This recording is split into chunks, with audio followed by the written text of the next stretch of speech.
आता हे काय तुमचं इप्रितच स्वयंपाकाचं तरी आम्हाला बघू द्या की हा. आणि आता तुम्हाला चांगली 450 पैक्यांची नोकरी आहे. आणखी शिकून असं किती पैक कमवणार राहतो.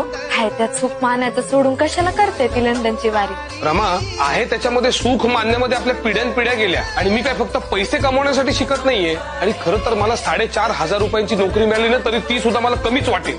म्हणजे तुम्ही काय बोलताय, मला काही उमज ना साहेब. एवढ्या पैक्यांचं काय कराल हो. आता घरातली माणसं आवक जावक जरी धरली तरी बी 450 पैक लय होत्यात. साहेब तुम्ही म्हणाल ना तर मी अर्ध्यात बी घर चालवू. रामू तू फक्त आता आपल्या घरातल्या लोकांचा विचार करतेस म्हणून हे पैसे पुरतील असं वाटतंय तुला. पण आपला संसार खूप मोठा आहे. आपले समाज बांधव किती आहेत ज्यांच्याकडे उत्पन्नाचं काही साधन नाहीये. आणि अख्ख्या अस्पृश्य समाजामध्ये असे किती लोक असतील याचा विचार कर रमा.